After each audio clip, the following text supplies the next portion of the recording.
really is one of those works that people know the story. It's a work that is part of the classical ballet canon. So if you are a ballet company and your mission is to connect with people and provide them access to classical ballet, sooner or later you need to do Sleeping Beauty. The way we deal with it is we do a classical ballet, but we don't just redo it exactly the way it was done before. We try to engage it in such a way that it's relevant dramatically today for younger audiences in particular, so that the work lives.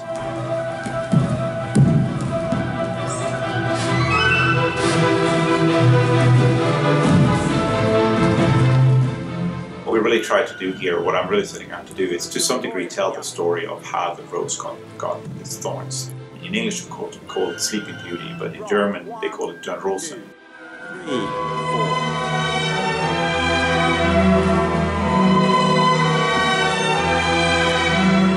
Aurora is more of a rosebud, and she's definitely a child.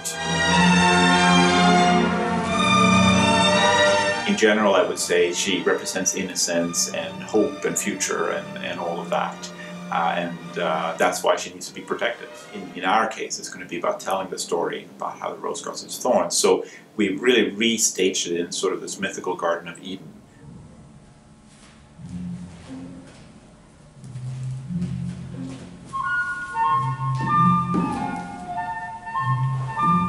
For us, to stage Sleeping Beauty as some kind of celebration of an autocratic dictatorship, whether it be Russia or France, just doesn't make any sense to us, because for us ballet is something much beyond that. Unfortunately, in most cases you have sort of two acts that have some dramatic relevance, but once the prince wakes the Sleeping Beauty, then really for all practical purposes the story is over. Underlying the story musically are these very strong musical themes. One is créera, which is sort of the darkness, and then you have the lilac fairy, which is of course the lightness of it. And so you can really think it was the flowers and the weeds, and that's really what we're trying to do. And to some degrees try to really lift out those main themes that Tchaikovsky wrote. And by placing it in the garden, we can also make it more dramatically cohesive.